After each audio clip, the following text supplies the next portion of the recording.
नमस्कार, मैं हूं आपके साथ आस्था कौशिक। राजस्थान के रण में चुनाव प्रचार का दौर खत्म हो चला है। अब बारी है जनता के मुहर की। तो वहीं प्रचार के आखिरी दिन तमाम सियासी दलों ने राजस्थान में ताबड़तोड़ प्रचार किया है। सीएम योगी आदित्यनाथ ने भी पिछले 4 दिनों से लगातार राजस्थान के अलग अलग विधानसभा क्षेत्रों में बीजेपी उम्मीदवारों के लिए प्रचार किया। सीएम योगी आदित्यनाथ ने आज जयपुर में भव्य रोड शो किया। जयपुर की जनता ने न सिर्फ मुख्यमंत्री योगी के रोड शो में जमकर पुष्प वर्षा की, बल्कि भारी भीड़ भी उमड़ी दिखाई दी। सीएम योगी ने न केवल कांग्रेस पर जमकर प्रहार किए, बल्कि कांग्रेस के देश की समस्या और बीजेपी को उसका समाधान बताया। श्री राम, जय जय श्री राम, जय जय श्री राम।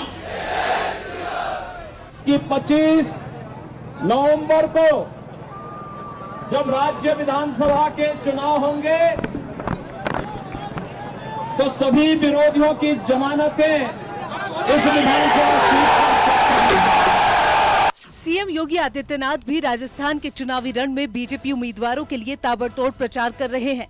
आज लगातार चौथे दिन भी सीएम योगी ने एक के बाद एक नई रैलियां की और कांग्रेस पर तीखे प्रहार किए। सीएम योगी ने राजस्थान की कानून व्यवस्था पर सवाल उठाते हुए कांग्रेस को घेरा। राजस्थान के जयपुर में सीएम योगी ने रोड शो किया। राजस्थान में सीएम योगी कई दिनों से बीजेपी उम्मीदवारों के लिए प्रचार कर रहे हैं। चुनाव प्रचार के आखिरी दिन सभी दलों ने अपनी सियासी ताकत झोंक रखी है। सीएम योगी के रोड शो के दौरान कार्यकर्ताओं और बीजेपी समर्थकों ने सीएम योगी पर पुष्प वर्षा भी की। वहीं सीएम योगी के रोड शो में भारी भीड़ भी दिखाई दी। उत्तर प्रदेश में डबल इंजन की सरकार है भाजपा की। परिणाम है 500 वर्षों की समस्या का समाधान हुआ और राम मंदिर का निर्माण भी हुआ। आप में से कितने लोग हैं जो अयोध्या में राम मंदिर के बाद राम मंदिर बनने और भगवान रामलला के वहां पर स्थापित होने के बाद वहां दर्शन करने के इच्छुक हैं? कितने लोग? आप सभी का मैं आह्वान करूंगा, अभी से लगिए, मेहनत करिए। जयपुर में सीएम योगी ने जनसभा को भी संबोधित किया। इस मौके पर राजस्थान में कांग्रेस की गहलोत सरकार पर जमकर निशाना साधा। सीएम योगी ने कहा कि कांग्रेस ने पिछले 5 सालों में राजस्थान की जनता को सिर्फ अराजकता और भ्रष्टाचार दिया है। वहीं बीजेपी के राज में दंगे नहीं होते, कानून व्यवस्था एकदम मजबूत रहती है। यूपी इसका उदाहरण है, जहां माफिया के खिलाफ बुलडोजर हमेशा तैयार रहता है। आज यहाँ पे भू माफिया, खनन माफिया, पशु माफिया और संगठित अपराध में संलिप्त लोक माफिया जिस तरीके से शासन सत्ता पर हावी होकर के आम जनमानस की भावनाओं के साथ खिलवाड़ कर रहे हैं, इनका समाधान एक ही है। राजस्थान के अंदर डबल इंजन की सरकार है। डबल इंजन की सरकार के लिए राज्यवर्धन सिंह राठौर यहां से भारी बहुमत से विधानसभा में चुन करके जाएं। सीएम योगी आदित्यनाथ ने न सिर्फ कांग्रेस को भ्रष्टाचार की जननी करार दिया, बल्कि कहा कि कांग्रेस देश के लिए समस्या है और भारतीय जनता पार्टी इस समस्या का समाधान है। सीएम योगी ने कांग्रेस पर प्रहार करते हुए कहा कि कांग्रेस सरकार के दौरान माफिया को संरक्षण मिलता है और यूपी माफिया पर कमर तोड़ कार्रवाई के लिए जाना जाता है। पिछले 5 वर्ष में कांग्रेस नेतृत्व की सरकार ने राजस्थान को तमाम प्रकार से पीछे धकेला है, यहाँ के विकास को अवरुद्ध किया है। माफिया राज यहाँ पर स्थापित करने के लिए उन्होंने नए नए माफिया पैदा करने के कार्य किए हैं। राजस्थान के अंदर डबल इंजन की सरकार है। राजस्थान डबल इंजन की सरकार के लिए राज्यवर्धन सिंह राठौर यहाँ से भारी बहुमत से विधानसभा में चुन करके जाएं। मैं आपको एक और इस बारे में आमंत्रण देने के लिए आया हूं, आपका आह्वान करने के लिए भी आया हूं कि यहां पर पनप रहे माफियाओं को उपचार कोई भारत माता का वही सपूत होगा जिसका निशान भी अचूक होगा। कर्नल राज्यवर्धन सिंह राठौर इसके सर्वथा उपयुक्त है और इसलिए कमल चुनाव चिन्ह पर। दूसरा भाइयों बहनों, मोदी जी के नेतृत्व में नया भारत जो बोलता है वह करके दिखाता है। वहीं सीएम योगी आदित्यनाथ ने कहा कि बीजेपी सरकार ने देश के युवाओं के भविष्य को सुरक्षित करने का तो काम किया ही है, वहीं आज के दौर में पीएम मोदी ने देश के दुश्मनों पर भी ताबड़तोड़ एक्शन के जरिए साफ कर दिया है कि भारत किसी को छेड़ता नहीं है और छेड़ने वालों को छोड़ता नहीं है। सीएम योगी आदित्यनाथ न सिर्फ बीजेपी के स्टार प्रचारक हैं, बल्कि सिर्फ यूपी ही नहीं, तमाम चुनावी राज्यों में बीजेपी उम्मीदवारों के लिए ताबड़तोड़ प्रचार करते हैं। राजस्थान में भी सीएम योगी ने कांग्रेस के खिलाफ अपने अंदाज में तीखे प्रहार किए। Bureau report, news 18। जय श्री राम, जय जय श्री राम, जय जय श्री राम।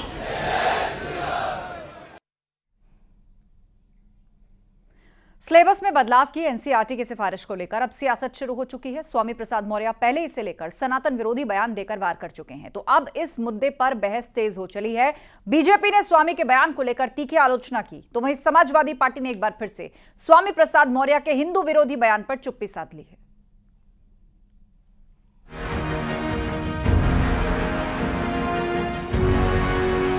जो बुराई कर रहे हैं इसका मतलब ये इस देश के संस्कृति को अपमानित करना है। आज सरकार ने अच्छा निर्णय लिया है, हम सब उसका स्वागत करते हैं। सनातन धर्म के खिलाफ बोलने वालों को इस देश में रहने का अधिकार नहीं है। राष्ट्रीय शैक्षिक अनुसंधान और प्रशिक्षण परिषद एनसीईआरटी की किताबों में रामायण और महाभारत सिलेबस का हिस्सा बन सकते हैं। एनसीईआरटी की एक हाई लेवल कमेटी ने इस बात की सिफारिश की है। समिति का कहना है कि सामाजिक विज्ञान की पाठ्य पुस्तकों में रामायण और महाभारत जैसे महाकाव्यों को शामिल किया जाना चाहिए। इसके अलावा सुझाव है कि कक्षाओं की दीवारों पर संविधान की प्रस्तावना लिखी जानी चाहिए। खास बात है कि इसके पीछे देशभक्ति के बढ़ने का तर्क दिया जा रहा है। हालांकि एनसीईआरटी ने अभी तक इन सिफारिशों पर कोई फैसला नहीं लिया है, लेकिन इसको लेकर कई सवाल उठ रहे हैं। एनसीईआरटी की कमेटी, क्या है सिफारिश? सामाजिक विज्ञान के सिलेबस में बदलाव, रामायण और महाभारत पढ़ाने पर जोर, आत्मसम्मान, देशभक्ति के लिए जरूरी, अपनी संस्कृति के लिए प्रेम विकसित करना। कुछ बोर्ड पहले से पढ़ा रहे रामायण महाभारत। एक बार फिर समाजवादी पार्टी के दिग्गज नेता स्वामी प्रसाद मौर्य ने हिंदू विरोधी बयान दिया है। दरअसल स्वामी प्रसाद मौर्य ने एनसीईआरटी के उस प्रस्ताव पर टिप्पणी की है जिसमें स्कूलों में रामायण और श्रीमद् भागवत पढ़ाने की बात कही गई है। उन्होंने सोशल मीडिया साइट एक्स पर अपने ट्वीट में लिखा है कि अखिलेश के स्वामी सनातन पर वार। आज वैसे ही बड़े पैमाने पर जातीय हिंसा, महिला उत्पीड़न की घटनाएं हो रही हैं। कहीं दलित समाज के लोगों पर पेशाब करना, फीस न जमा करने पर बच्चों की पिटाई, कहीं महिलाओं के साथ सामूहिक दुराचार की घटनाएं आती रहती हैं। क्या एनसीईआरटी और सरकार रामायण महाभारत को पाठ्यक्रम में शामिल कर सीता, शूर्पणखा और द्रौपदी जैसी महान देवियों को अग्नि परीक्षा के बाद भी परित्याग, वैवाहिक प्रस्ताव पर नाक कान काटने की त्रासदी और चीरहरण को बढ़ावा देना चाहती है? रामायण और महाभारत को एनसीईआरटी में शामिल करने पर एसबीएसपी का कहना है कि रामायण और महाभारत के पात्र बुराई पर अच्छाई की जीत के प्रतीक हैं। इसीलिए एनसीईआरटी में इसको शामिल किए जाने के पीछे सीधा संदेश है कि इससे बुराई पर अच्छाई की जीत होगी। वहीं स्वामी प्रसाद मौर्य पर कहा कि जो लोग इसका विरोध कर रहे हैं वो सनातन विरोधी हैं।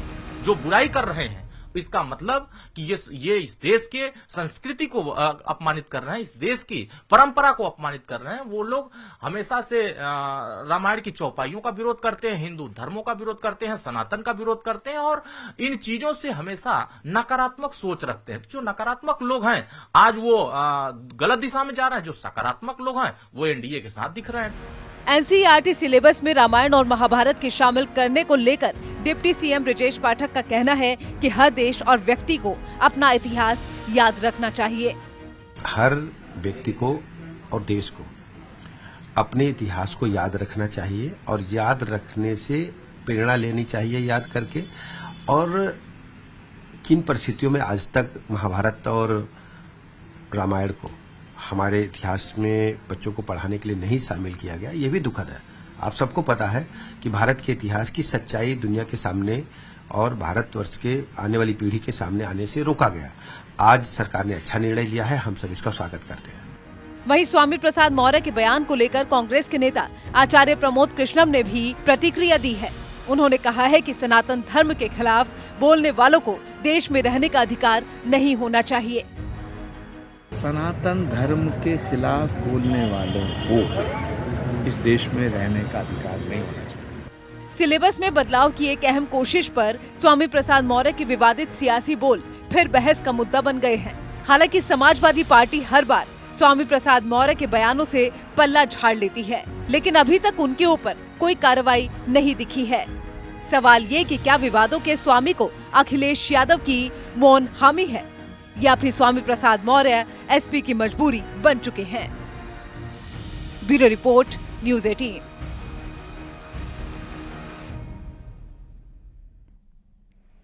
वहीं समाजवादी पार्टी की तरफ से एनसीईआरटी की सिफारिश को लेकर तो प्रतिक्रिया आई है, लेकिन स्वामी प्रसाद मौर्य के सनातन विरोधी बयान पर एसपी चुप्पी साधे हुए हैं।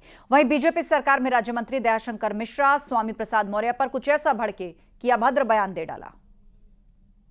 सभी छात्रों को सभी धर्मों के बारे में जानकारी होनी चाहिए, इसलिए समाजवादी पार्टी को रामायण और महाभारत को पाठ्यक्रम में शामिल करने पे कोई आपत्ति नहीं है, लेकिन दूसरे धर्मों को भी पाठ्यक्रम में शामिल करना चाहिए, जिससे छात्रों को सभी धर्मों की जानकारी हो सके। स्वामी प्रसाद मौर्य जैसे व्यक्ति को, जिनको पूरा देश, पूरा समाज, पूरा उत्तर प्रदेश कह रहा है कि जिनके मुंह में बवासीर है, ऐसा अभी आपने देखा कि उनको बोलने की आदत है, बेतुका बोलने की।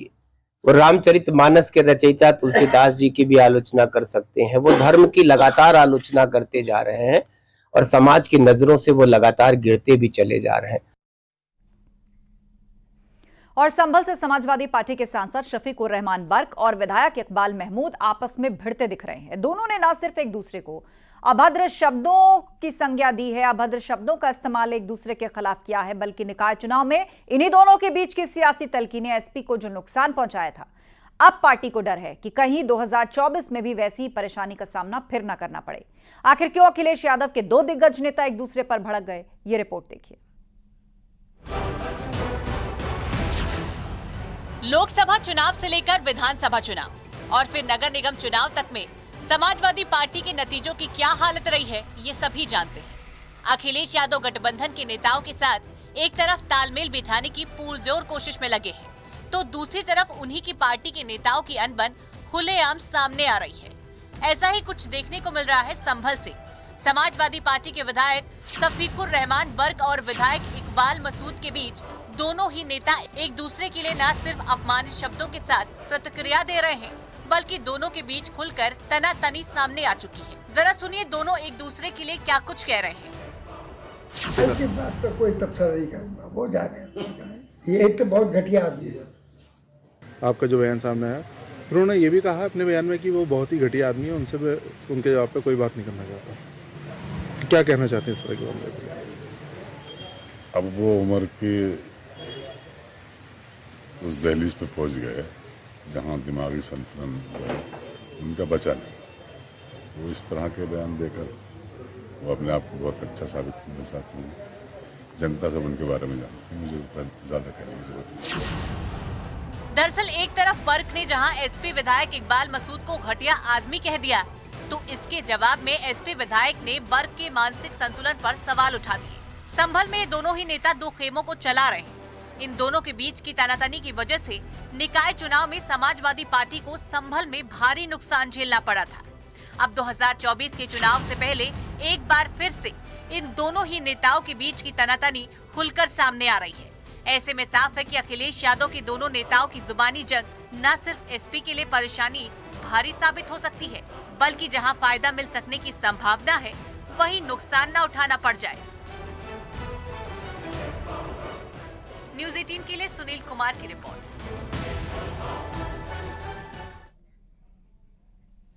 और अब मिशन स्वच्छता और पानी स्पेशल। वर्ल्ड टॉयलेट वीक के दौरान दुनिया भर में लाखों लोगों ने स्वच्छता बनाए रखने की प्रतिज्ञा ली है और इस खास मौके पर आपको दिखाते हैं भारत का स्वच्छता सफर। भारत के चहुमुखी विकास के स्वर्णिम दौर में 15 अगस्त 2014 का अहम स्थान है। इसी ऐतिहासिक दिन में माननीय प्रधानमंत्री जी ने लाल किले की प्राचीर से स्वच्छता को आम आदमी की जीवन शैली में प्रमुखता से अपनाने का आह्वान किया। क्या हमारा देश स्वच्छ नहीं हो सकता है? अगर 125 करोड़ देशवासी तय कर लें कि मैं कभी गंदगी नहीं करूंगा, तो दुनिया की कौन सी ताकत है जो हमारे शहर गांव को आकर के गंदा कर सकते? डिग्निटी ऑफ विमेन, क्या ये हम सबका दायित्व नहीं है? क्या हमारी मां बहनों को इज्जत के लिए हम कम से कम शौचालय का प्रबंध नहीं कर सकते? हिंदुस्तान की सभी स्कूलों में टॉयलेट हो, बच्चियों के लिए अलग टॉयलेट हो, और इसलिए स्वच्छ भारत का एक अभियान इसी 2 अक्टूबर से मुझे आरंभ करना है। यही संकल्प आगे चलकर स्वच्छ भारत मिशन के रूप में शुरू हुआ, जिसने भारत जैसे विशाल देश में शहरों को खुले में शौच से मुक्त बनाने जैसे चुनौतीपूर्ण काम को कर दिखाया। इस दौरान समाज में स्वच्छता को एक विशेष स्थान मिला और ये करिश्मा जन भागीदारी और जन आंदोलन से हासिल हुआ।